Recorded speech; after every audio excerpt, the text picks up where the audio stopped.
Yo, what's good? This is Casey for L King Self for Life Wrestling Takes, and you're now watching Casey for L Wrestling Takes Show.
Hey, what's good, fam? This your boy Casey for King Self for Life, here to give you my honest take about yesterday's AEW Dynamite.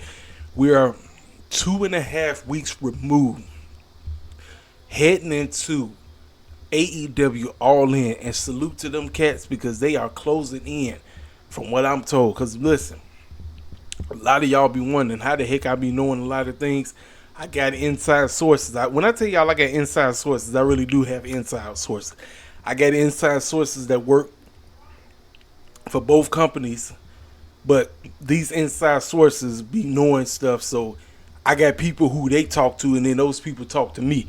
That's how I'm able to talk about what I know moving forward. Now, these cats right here are closing in, from what I'm told, 83,000 tickets. That's insane. I know it said something about 79 or something like that, but they talk about they getting rid. Listen, look at, we only got like what, 5 matches, 6 matches if you include the pre-show match for ALLIN. Listen, fan flipping tastic. That's amazing, ladies and gentlemen. And I want them to keep pushing the limit, keep getting better. I know the ratings weren't great, but I'm going to talk about the ratings because it seems to be, that's the big talking point about, especially when it's concerning this company. Because, I mean, 80% of the IWC want this company to fail. Don't understand why. But they want them to fail desperately, and I don't know why. Meanwhile, you've been having all kind of turmoil going on in WWE land. Heck, we just got breaking news. Triple H has been removed from the board of directors. Now, when you get removed from the board of directors, that means possibility you might be getting axed from creative. Now, I don't want that for him. I hope that this just means he's not only going to be on the board of directors, because obviously we got the merger that's going to take place. End of Hour, UFC, WWE all coming together as one. And somebody don't want Triple H on board. Somebody said, hey, H, get your behind up out of here. We going with Vince McMahon and whoever Vince McMahon want. And you not on that list. H got the boot. Don't know what that means. NXT ratings were up 776. Ladies and gentlemen, Listen to somebody like me who says that even with the ratings being up, that's a shame that they're relying on WWE superstars to help them get their ratings up. NXT been on TV for a decade, or I should say it's been around for a decade. Been on TV for several years now. You are on the same network that Monday Night Raw does. Monday Night Raw does dang near 2 million weekly. They might slip from 2 million to 1.9 to 1.8 to 1.6. That's the range they stay in. If you are on the same exact network, there is absolutely no excuse for you not to be doing 1.2 to 1.5 weekly, regardless if you went head to head with this company. There's absolutely no excuse because you got the machine pushing you. You see, if AEW had a machine pushing them, possibly they would be at the place where they should be. And I'll get on their case in a minute. But NXT, there's absolutely, listen, I know people want to praise it and act like everything is all good, but I'm like, no, you should be doing 1.2 to 1.5 weekly. And it should not take the WWE superstars helping you get there. It shouldn't. It shouldn't take Rey Mysterio, Dom, Rhea, Finn Balor, Damian Priest, and all these Dana Brooke. It shouldn't take these clowns, Baron Corbin. It shouldn't. NXT as of late, now outside of what happened last month, because I think that was some of the most atrocious booking that Shawn Michaels could ever do. Michaels has done better, but I've seen a ton of better things from Michaels. But what he pulled off with the main champion and what he tried to pull off with Wesley and a couple of other things that was happening on there, that's unacceptable. That is unacceptable. I will not sit up here and let him get a pass for that. He ain't getting a pass for me. You allowed that man, your main champion, to look like a straight bum for a whole month. Now you want me to take him serious now? You crazy as a Beelzebub. That's an L on Shawn Michaels on plate. That's on his plate. But 776 is great, but I'm telling you, they should be doing 1.2 to 1.5 weekly. There's no excuse. Now, when it's concerning these clowns been on TV for 4 years, and there's absolutely no excuse that they're only doing 800 something. They fluctuate between 800 to 950. That's no excuse. They should be doing 1.6 to 2 million weekly. No excuse. I don't care if people say, oh, it only been on TV for four years. Nope. You've had 4 years to establish an audience where these people want to see everything that you promote. The fact that these circus clowns got dang near 4 million people on YouTube subscribe to them is a dang shame that they only doing 800 something on Dynamite. Now, we know this past Collision, we knew it was going to be low because everybody was watching UFC, watching boxing, and like myself, watching Summer Joke. We was watching also, it had a lot of competition going up. But still, Rampage did like 430 something. I don't give a care that it's on the late slot. The people who watch this should absolutely understand. Look, if I'm a fan of this product, I'm going to tune in regardless. If I don't watch, I got it on DVR. But this is like I say, it's no excuse. No excuse whatsoever. They should be doing 2 million weekly. And as of late, Dynamite has been picking up big time. Big time. There's absolutely no excuse. I don't care about all this, all that. No excuse. TK, you hear me and you hear me correctly. As we get past All In and All Out, you have absolutely no business putting on mid to mediocre television. None. Your rating should be 9 to 1 to 2. It should be in that range. And then Collision should be doing at least 1 million. At best. I don't care about the time slot. Everybody say it's I don't give a crap about no freaking time slot. If I hear somebody tell me about a freaking time slot one more time, I'm going to look at them in the face and say, you know what? Screw all that. If your product is worth watching, fools will tune in. Go back in the day. Remember back in the day? I remember the back in the day numbers that WCW and Monday Night Raw and SmackDown were pulling in. They were doing anywhere between 3 to 5 to 6 to 7, heck, even 10 million views. Why is that? And it had absolutely nothing to do with the wrestling. It was about the larger than life characters. It was about the gimmicks. It was about the story progression. People was invested. Investment is the number one thing that wrestling fans want. Investment. Why should I be invested in any of these clowns that you see on the screen right here? Investment, ladies and gentlemen. Investment.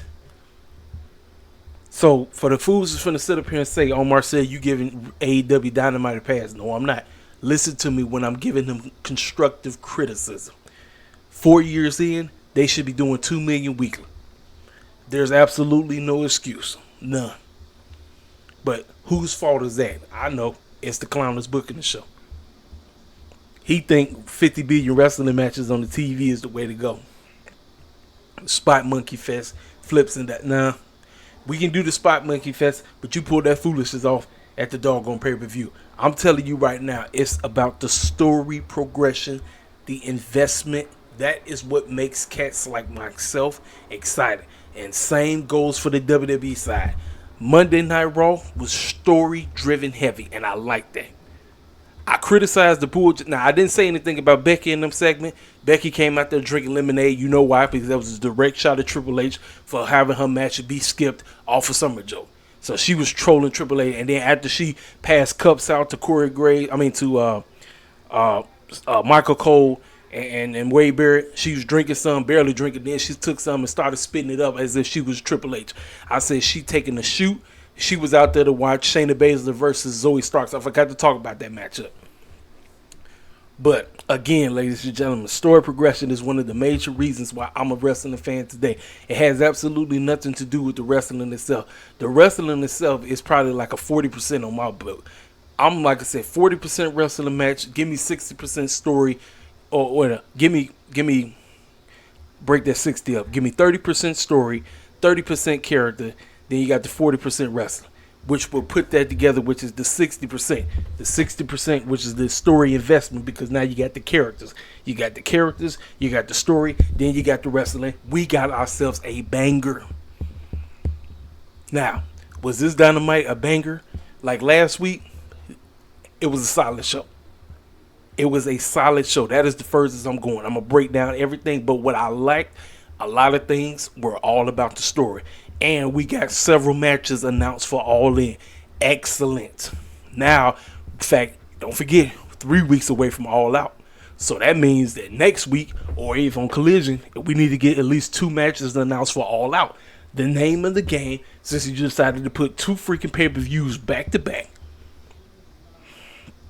Now, I didn't say anything. I didn't say, I don't know. Like I said, I don't think I said anything. But I took yesterday off because yesterday was my day. Yesterday was the day that I came into existence, August the 9th. I thank God all day yesterday. I said, Lord, thank you for another birthday, man. Thank you. That's all I did. I said, you know what? Yesterday was my day. I watched the show. I watched it live, but I was chilling. I was relaxing, kicking it with the family, doing what I got to do. But I just enjoyed myself. Now I said, let me come on here. Let me give you a thorough review about what I thought about all the story progression that took place on this show, because this show had multiple storylines. Yes, we had some goofy clown matches that didn't need to be on the show, but for the majority, listen, I was cool. I was cool with what I got. I say, this is moving us further along as we keep going. I kind of wish we kind of had it to be continued, but TK, you know, he got to get that. He got to get that to be continued down. He got it, but he ain't got it all the way. Let's break down this doggone show, ladies and gentlemen. We are coming at you live from Columbus, Ohio. I forgot the name of the arena that they were coming out of, but I asked TK, I said, yo, Tony Khan, do not open up with a match. And guess what TK said? I got you, homie. I got you. We opened up with the Jericho Appreciation Society meeting. All the members were in the ring, and they called out Jericho. Jericho came out, the fans started singing his song, but all the members in the ring looked unimpressed. They pretty much was looking at that circus clown and said, Jericho, if you don't get your little goofy behind in the ring right now, we ain't got time for you sitting up here embracing the fans. We want to know what page are you on when it's concerning all of us. You have been tugging at us for a long time, playing this game as if you finna go join Don Callis' family over there. Make up your mind. What are you going to do with us? One by one, every member basically dissed out. They all said their piece. DG kicked the whole thing off right after Jericho got in the ring. DG told that man, "Listen, bro, I'm not even finna shoot the breeze with you. Your behind basically had me out here acting like a sports entertainer when I should have been a pro wrestler. Now listen, I'm gonna take this goofy dance with me because it's mine. But look, you can do whatever the heck you want to do. I'm going." And he did this little goofy dance on him and dipped out. I said right off the jump. All right, here we go. One down. Jake Hager started talking about that goofy hat. Remind me of JJ Walker. Fans started chanting hat. He pretty much said, "I'm gone." Dipped out. Next, we get to the women. Taya talked about how she got a baby in her stomach, and she said she appreciated everything the fans did for her, and she appreciated everything Jericho did. But I got a baby, I got to get out of my belly. And guess what? When I come back here, I'm gonna be a champion, regardless if you in my corner or not. She dipped out. Then we came down to 2.0. 2.0 started with Jeff. Jeff thanked Jericho, but he said, "Look, Jericho, you a clown, you a fool, and I ain't got time to be playing with your behind." He dipped out. Matt Menard and Sammy G were the last two in the ring. Matt Menard broke down. It wasn't no you want to know what make Daddy Magic's nipple? So it wasn't none of that clown stuff. That man broke down to tears. He broke down to tears because he said he put everything on the line for Jericho by going out there clowning in that freaking blood and guts matchup they had, and because of that, it resulted in him missing his son's first two steps. And that right there, he said, I missed it for you, Jericho. I did everything for you, and you've never given back to me." He disappeared. Now we came down to the very first two. It came down to the man who been with Jericho since AEW Dynamite first got started. Sammy Guevara said, "You know, man, I've been with you since day one. But, bruh, I was going up for a World Heavyweight Championship shot, and you were nowhere in sight." Now, listen, the rest of them, they disappeared. The rest of them left. I don't mind them. I don't blame them. I'm not leaving you, but here's the deal. Until you make up your mind, you know what to do. Hit me up. But otherwise, I'm gone. All the members disappeared. They all left. Jericho was standing in that ring looking like Will Smith from the last episode of Fresh Prince. You remember when all members of the Banks family, including Jeffrey, had a plan. They all disappeared. Will Smith was the last one standing in the house. He absolutely had no plan or nothing. That's what Jericho looked like. And I said, man, they all left him hanging. I said, perfect, because he ain't been up front with them since. So right after that, I want to say we got Jericho. They went to commercial break, and Renee called Chris Jericho, and she wanted to get a word from him about everything that transpired. Don the Clown, aka Don Callis, comes out of nowhere, and he pretty much said, "Look, check this out. You're gonna get your answer, but we're gonna do this together. Next week, you and me, we're gonna be out in the ring, and we're gonna let the world know exactly where I stand, regardless of the Appreciation Society and you." Right to the point. I say story development is the number one thing that I have been preaching about this company. I want the stories to get better. I'm not like these idiots that sit up here and praise everything AEW does, because if that was the case, I would actually make every video and sound like a freaking shield. I'm not. That's what I want for the rest of the IWC. I want the tribalism to die. I know most of y'all love the E, and y'all pray that the E is the only thing still standing. But I just want fairness on both sides. You see how fair I can be when it's concerning criticizing AEW. I want the same fairness back. And I know y'all got y'all agendas because y'all hate certain people that work there. Look, if I was the same way, I wouldn't even waste my time watching the E, because there's certain circus clowns that control that company. But I got a whole bunch of them clowns over there that I respect, and I want to see them thrive. I want to see them do well. Same over here. So that's all I ask. I know y'all hop on here and talk about the ratings and talk about ticket sales and make clown videos and all that stuff. That, look, you can sit up here and do all that foolishness all you want, but at the end of the day, it's kind of a waste of time, because cats are still going to thrive whether or not we hate on something or not. So, first matchup, old school versus the new, the OGs versus the young cats, the Hardy Boys, Jeff and Matt Hardy, with Isaiah Cassidy and All Ego Page in their corner, versus the Young Bucks, Matt and Nick Jackson, with Brandon Cutler. Is Brandon Cutler? Brandon Brandon, whatever. His last name Brandon something, whatever. He was in that corner. This was a solid tag team match. You already knew he had to go over. I've been asking, where the heck is Marquand? Where is he at? It seemed like he got hurt and he disappeared, man. I'm like, bro, man, I feel so bad for Isaiah. They got Isaiah running around here in a doggone do-rag and stuff. I'm like, man, come on, man.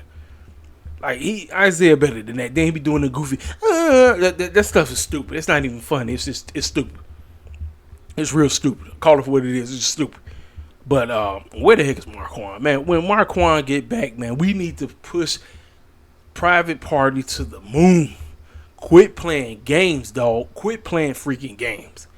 Quit playing games. That's all I'm going to say. The OGs, they didn't look bad at all, man. And I know, listen, you hear me right now.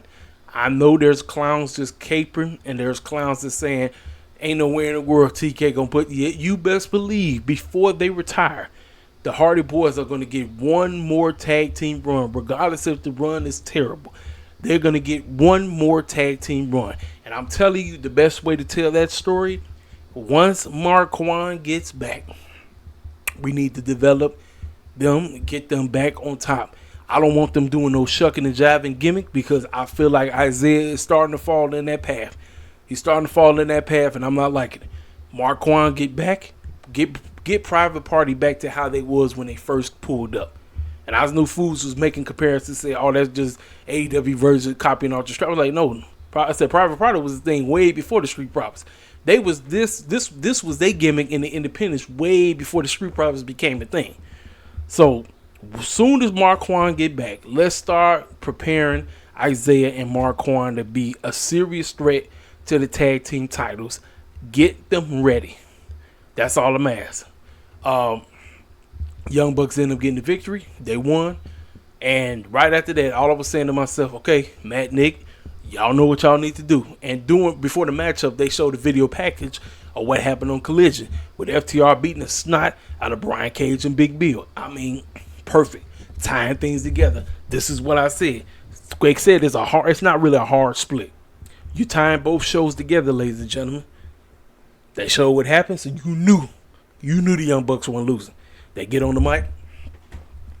I don't know if it was Nick or Matt. It was one or two, one of them. And they said FTR. And as soon as they said FTR music hit, and they came down to the ring. They got in the ring. They looked them head to head. I said, uh-oh. I said, things are heating up. Things are cooking. They got in the ring. They looked at each other. Nick got on the mic and said, you got your wish. All in. It's done. The matchup is set. There you have it, ladies and gentlemen. 1, 2, 3. Not difficult. Ain't difficult at all. That's it. It's the fundamental. It's wrestling 101. I've seen this. Listen, I've seen this multiple times, but this is the standard. This is how it is. 1, 2, 3.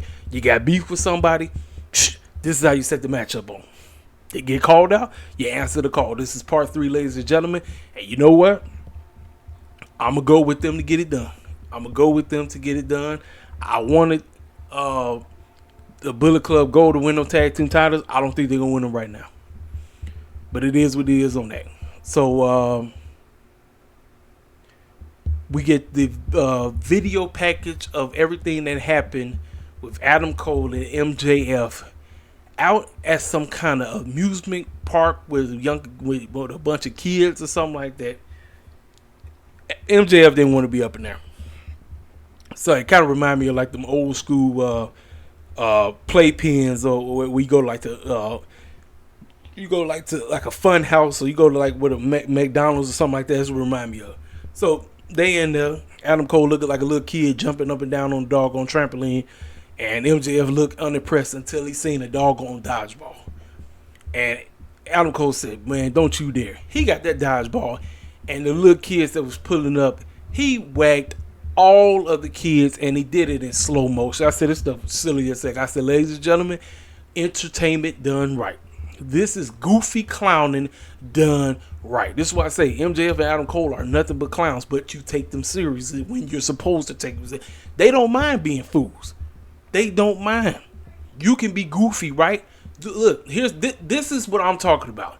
Right here is what I'm talking about when I talk about wrestlers being goofy, but you still take them serious when the situation calls for it. Unlike when you run over to another said company and you see certain cats that favor me or have my skin tone, and all they do is shuck and jive all day long. All they do is buck dance all day long. Then you wonder how come cats don't ever want to take them serious when they eventually get moved up to the main event spot, because of how they've been presented. Again, it goes right back to the presentation. Presentation freaking matters. He knocked all the kids out, right? And then there was this one little girl that came up. And she said, "Excuse me, but you two are a little too old to be hanging out here with us kids. You're two grown men." Adam Cole said, "Excuse me, little girl, but you shouldn't even be talking to us like that." She flicked the both of them off. Adam Cole looked at MJF. MJF said, "Should I?" "Yes, sir." He whacked the mess out that girl. She went flying. I said, "Ladies and gentlemen, people been wanting them to stick together, stay together. We getting the main segment with them coming up soon. I'm going to break down all of that, but I thought this was goofy. I thought this was great. Excellent. Goofy, clown, foolishness, perfect. I love it." So then we get a backstage promo from the Blackpool Combat Club talking about what they did to the best friends and all of them. And they said, "We send our condolences to Sue's vehicle and Sue." But they said Death Triangle is talking smack like they gonna do something to us when they know they're not. And Pac, this is what happens to you when you put your nose in our business. We put you right back on the shelf. That's exactly what they did. So later on, we're gonna get the tag team match: Moxley, Claudio versus Penta and Ray Phoenix. So then we get Jack Perry versus Rob Van Dam for the FTW Championship. Ladies and gentlemen, RVD looked like 06 RVD. He looked like 06 RVD in this matchup. And I say, man, him and Jack Perry had great chemistry. I'm like, man, fans were loving it. Fans were going nuts. They were saying, "This is awesome." I'm like, bro, RVD, man, if he was still in his prime, I actually would not mind a run in AEW. I wouldn't mind it, but he served his purpose. He came through. He did what he was supposed to do. They did what they had to do. This is a no DQ matchup. FTW rules, which means anything goes. My man Bryce got laid out, so you know somebody got to come out there and save the day. Arby came running out there. Her hair looked like it was undid. So, like I said, she came running out there try to save the match because Rob Van Dam looked like he was going to get the victory. But you know he wasn't winning. I seen fools complaining and crying, talking about how come RVD didn't win. I said, man, y'all fools need to quit crying. RVD know dang well he was not winning. Like, let's go. This is Jack Perry's title for the time being. Until Taz does something and Hook gets it back. But for the time being, this is Jack Perry's title. Now, I'm going to talk about his lady when it's concerning, because there's still a lot of people that's really not on board with this heel turn. But I think, well, look, I'll talk about it when I get there. But Jack wins, rightfully the so. Ain't nowhere in the world RVD was winning that. But like I said, I thought the match was pretty good. They served this purpose for what he was here for. We catch Renee talking to the Lucha Bros, and they talked about what's going on with Pac, and they talked about what they get ready to do to the BCC and all of that. Cool. This is backstage promo. Then we get the homeboys coming out to confront the fans. Adam Cole, MJF, they come out together. They get on the mic, and out of nowhere, MJF started talking about, "Hey, you want to have a promo battle?" He rides this man so bad, said something about he looked like a scrawnier version of Hulk Hogan when Hulk Hogan was snorting crack. He said something real stupid. I mean, just goofy. So Adam Cole said, "Max, we're not here to do that, man. I'm not here to do. Look, we're not here to roast each other. What we're here to do is establish that you and me are about to make history. We are about to put on one of the craziest main events in front of 80,000 screaming fans. This is gonna be legendary." But let me tell you something. When I first came here, I wanted to win gold, and I realized that I wasn't gonna be able to win the AEW tag team titles because we came up short on that. But I used to be a part of this company known as Ring of Honor, and he went down the accolades. He talked about how he was a 4-time Ring of Honor World Champion. He was a 3-time Pure Champion. He was a such and such TV champion. Then he had some other big name award that he got. But he said the only titles he never won in Ring of Honor was the Ring of Honor Tag Team title.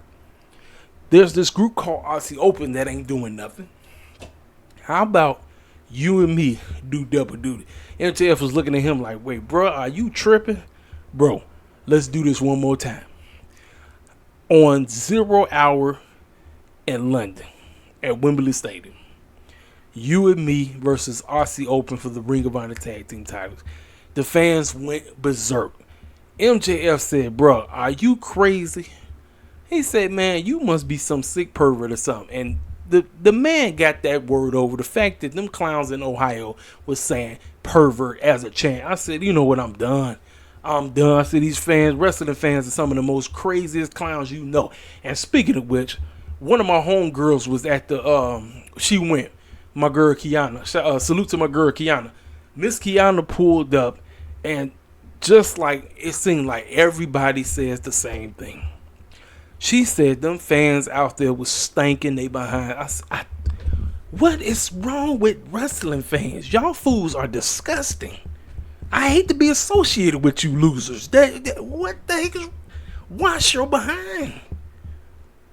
Why do you think somebody want to sit up and smell your musty stink behind? I saw what she said. She posted it on Twitter. I was like, I just gave it one of the emoji where you see the dude got to put his hand in his face in his palm. I said, what?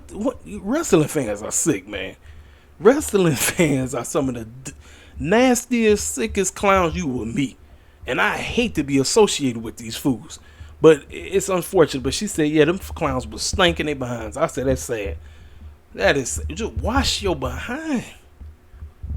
Unflipping. Like, you go up in the arena, you up in there stinking.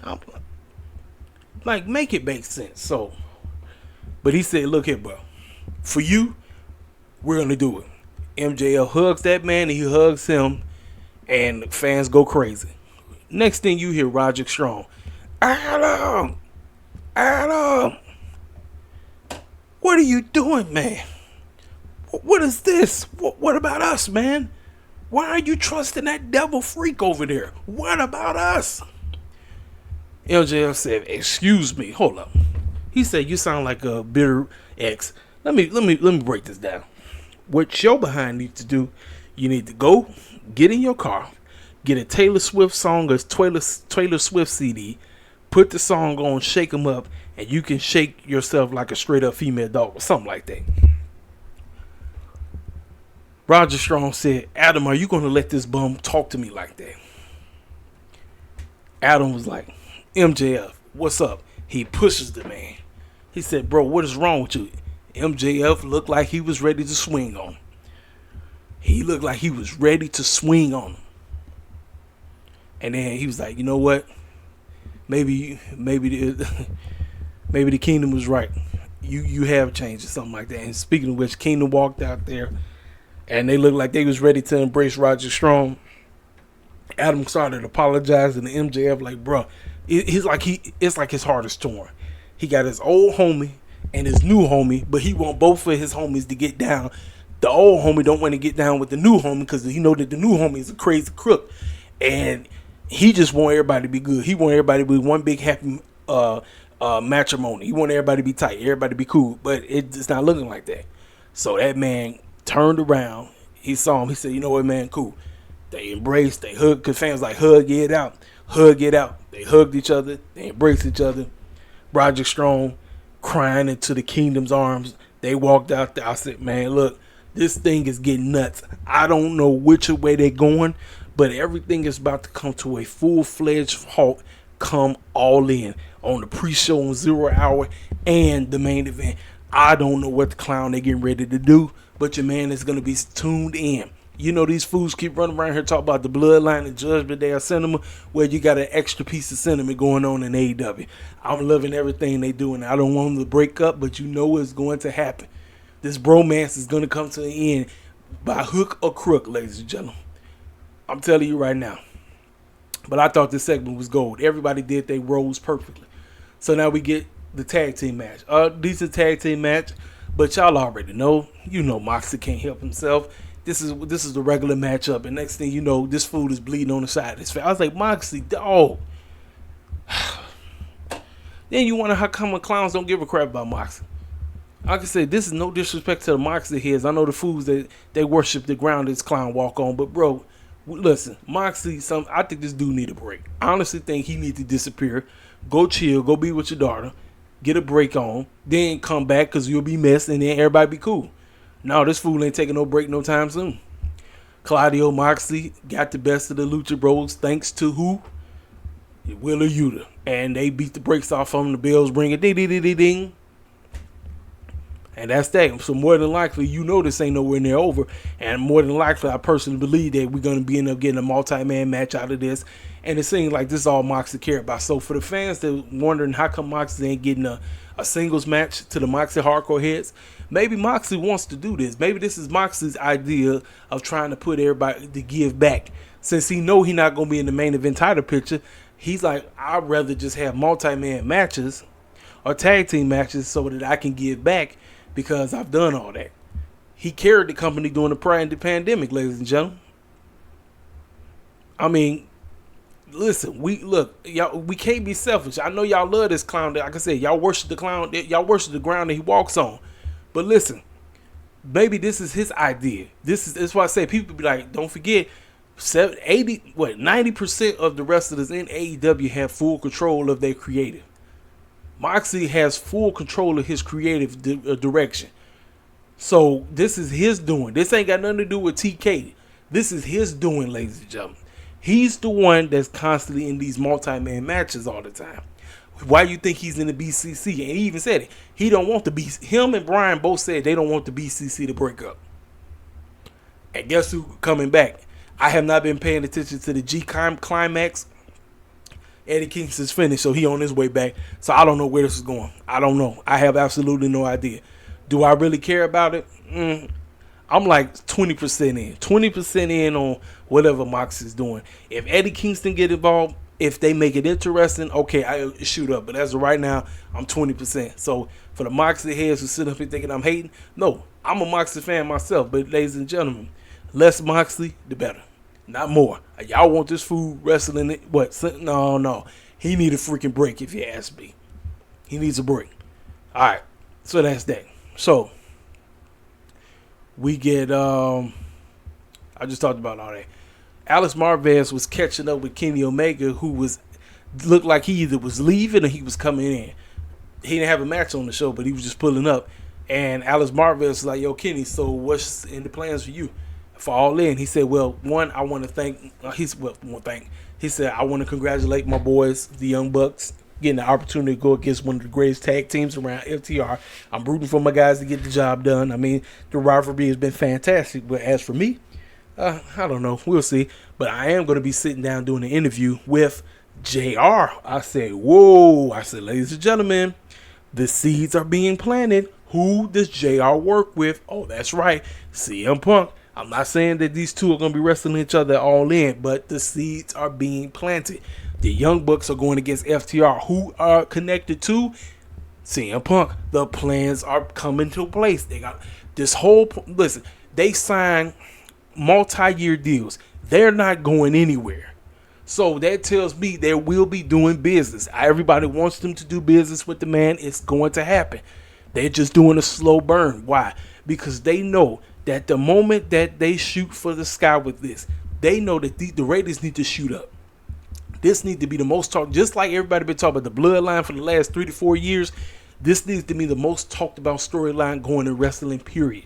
If AEW wants to thrive, not survive, thrive, you got to make sure that this storyline is one of the greatest storylines to ever come out.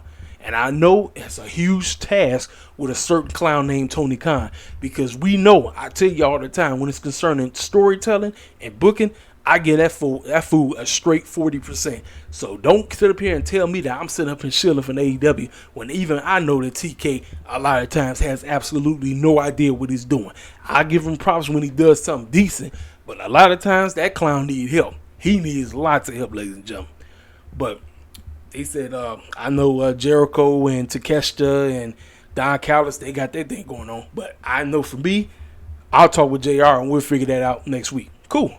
We get Mogul Embassy coming out there. Prince Nana with the goofy dancing and all that. Listen, I was not on board with Prince Nana because I didn't know exactly which way they was going to go. I said, man, what is this tether out here doing?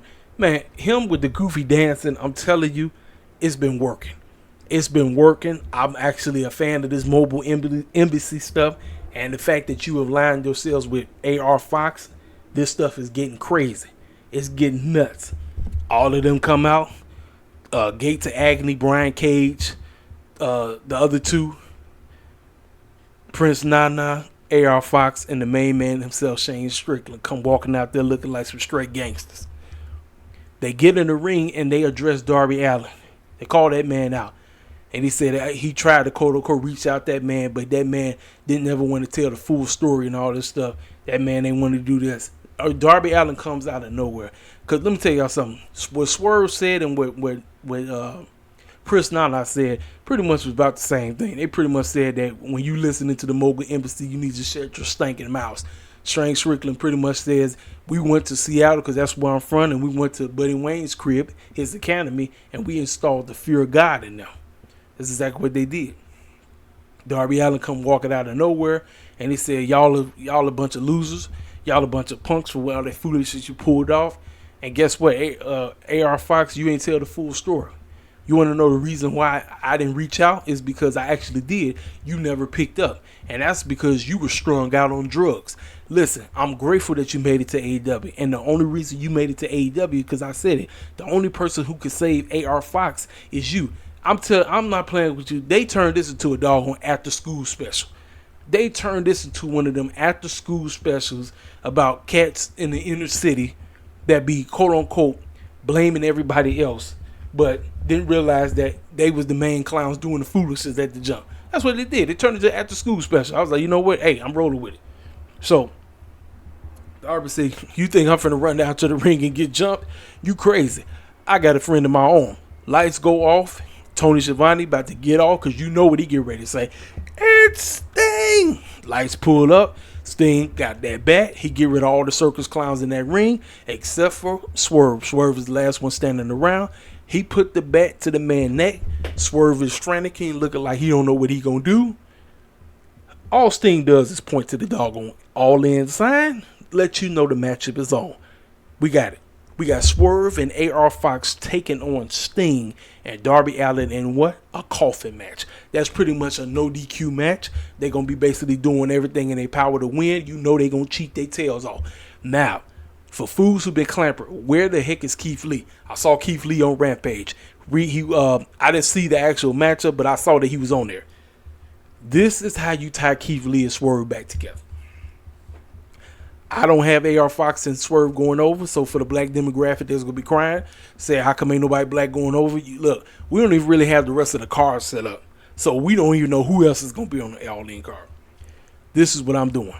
With all the cheating that the Mogul Embassy is going to be trying to do, Keith Lee need to be the reason why Swerve and AR Fox get thrown into them doggone cabins, which will set up the matchup for All Out. It's not that difficult. You know Swerve going to be on All Out, so how do you set it up? And we know Darby got to go over because he's losing at All Out. It makes absolutely no sense for Darby to lose at All In and lose it All Out. Makes no sense. So how do you have Darby and them win? Keith Lee be the reason why, which will set up the matchup for Keith and Swerve at All Out. And them two can go ahead and beat the snot at each other and get the match on, and I'm good to go. Hey, that's how you do it. You gotta figure out a way how to make sense of certain things, because a lot of people they really not really comprehension of what's going on. So you gotta figure out, okay, this is what we do. We do 1, 2, 3, boom, and there we go. I thought this segment was gold. We got the next matchup. I forgot to talk about it. We got a fatal 4-way that's going to take place. I wouldn't have done this. Toni Storm gets a bye. I wouldn't have done that. Cheetah would have been the one getting the bye because she's the AEW Women's Champion. Make it make sense, ladies and gentlemen. I get it. Fans would have been campering. How come Cheetah's not on the show? She's never there. She's here one week, and then she's there, and she's not there another week. I told you, there is a no-win situation when it's concerned to this company. Fans are going to complain no matter what. I'll figure that out from the script. From the script. Fans will complain about Dynamite. Fans will complain about Collision. Fans will complain about Rampage. Fans will complain about AEW for whatever reason. This situation, with all the drama that happened with LuFisto and all the other crap, all the politicking that's going on, because, listen, there's a lot of politicking that goes on in AEW. Let's not call it for what it is. I'm not finna shoot the breeze and sit up here and say it's not. But Tony Khan and them are trying to revamp the division. They put it on Shida. Now Shida is the champion. I wouldn't have had that matchup. What I would have did, I would have said, okay, we're going to do Tony Storm and Anna Jay. Shida gets the pass because she's the champion. However, I would have had Shida either on commentary or I would have had Shida watching from the back, watching, paying attention, keeping her eyes on everything so she can watch every opponent that gets added to this matchup so she knows what's going on. It would have meant so much better and people would have made more sense of it. You understand what I'm saying? But you know, fools are going to complain because what is it? The name of the game is to take a dump on Tony Khan and company for whatever reason. You got a vendetta, you got an agenda, that is your agenda, that's what you do. If this is how you grow your channel, by all means, do what you got to do. But I'm just telling you the bold-faced truth. The matchup itself, because I believe that's the matchup. Anna Jay versus Hikaru Shida for the AEW Women's Championship. Matt Menard and Angelo were in her corner. Anna Jay needs a lot of work. She let me tell y'all something. I've seen some progression on Rampage, but you in the ring with Shida. We know Shida was carrying that matchup regardless. So fans were complaining, fans were mad, fans were upset. Oh, how come it wasn't 20 minutes? It was I told you. There is a no-win situation when it's concerned the AEW and company. No win. But like I said, I wouldn't have had Shida out there. I would have did Tony. It would have made more sense. Shida gets the pass. Sheeta's already in there. It is everybody else who's gunning for Shida. I get it. Shida is a workhorse champion. Shida is one of the greats. She is one of the best women champions, one of the best women wrestlers in AEW. Outside of Athena, outside of Willow, outside of Tony, outside of Jamie Hayter. Those are your top 5 right there. And Serena D. Throw Serena in there, throw Thunder Rosa, so top 7 right there. But the matchup itself could have been better. Anna Jay needs work. Anna Jay doesn't win because Matt Menard and Angelo Parker tried to help her cheat, but it didn't work. And it came across very awkward looking. I'm going to run with that because, see, now Anna Jay has even more reason to dip off of any member that was associated with the Jericho Appreciation Society. The only one she could still be tight with is Jay. It's Taya. That is the only one. She has a gripe against Angelo Parker and Matt Menard because of what they did. The foolishness they pulled off by costing her a win against Hiroshita, potentially winning the AEW Women's Championship. Now she got a gripe. Next week, if they don't pick up from there with Anna Jay, I don't know what we're doing. If I'm Anna Jay, the best thing to do with her is align her with a man. Align her with Jack Perry. Because Jack Perry needs a valet. He needs a valet. He's running around here claiming he's the best FTW champion of all time. He claimed he has the baddest female in the game. Okay, cool. Get with her now. Put them two together and let's see what kind of on-air chemistry they have. Because she has every right to be upset. She got screwed by her own 2 members of the former group JAS. You got to find a way to make sense of things. I know a lot of people are like, how do you make sense? That's what I did. Was not the best main event out there. I get it. The women got an opportunity to main event twice. And from what it sounded like, the ratings were up. The ratings were up during the women's match. So that's a plus on TK. A lot of people was like, well, that's the death spot. No, it's not. Because for the second week in a row, the women's segment got one of the highest ratings on the show outside of MJF and Adam Cole. So that's a plus on TK in them. Now, here's the deal. Story progression is what's going to make or break everything connected with this company. So for the circus clowns who are praying for the downfall of AEW, your best bet is to hope that TK and them absolutely continues to be a joke when it's concerning the booking of this company. That's your best bet. You better hope and pray TK don't figure this thing out. You better hope and pray he don't get himself a writing staff, because word is that they still don't have a writing staff. I'm like, no, forget a writing staff. What you need to get yourself is a squad that's going to help you book this division, heck, help you book the whole company better. Because everybody say Collision is night and day concerning Dynamite and Collision. I hear this time and time from hardcore WWE heads that love WWE. They watch AEW, they respect AEW, but they said they would prefer Collision over Dynamite. That's them. I talk to them all the time, and they tell me this all the time. See, these are the cats that I can mess with. Even though they take shots at AEW, I can mess with these cats because at least they not praying for the downfall of AEW. Not like certain cats that I know that sit up here every weekend and week out. Every video I see, that's all they know how to do. But these cats, oh no, they prefer the E over AEW, but they also said there are things that they like about AEW, and they also said that certain things that they need to do, this is what they would do. And I can take that because I'm like, you know what? I'm cool with that. But that's that. Ladies and gentlemen, I've been here almost an hour. I didn't say what I had to say. I told you about the WWE stuff. Now, I forgot to talk about this. Bray Wyatt. Bray Wyatt, quote unquote, is close to being cleared to come back from whatever illness. They said it was a near-death illness. I think they lying. I believe they lying. The near-death illness was Vince McMahon and creative. It ain't nowhere in the... Listen, they keeping this stuff so secretive, it don't make no sense. They just bull jiving, man. They out here bull jiving their behinds off. Bray Wyatt been out because Vince McMahon and him don't get along at all. And he know dang well that if he came back, his booking was going to be whack, and that's exactly what happened. He had so many different creative ideas for the Wyatt Six that Vince McMahon came back and everything just went downhill. It went downhill from there. So they claiming that he's 100, like he's getting real close to, and I'm like, no. It's just this whole deal about whether or not Vince McMahon is going to be in creative or not. That's all that is, man.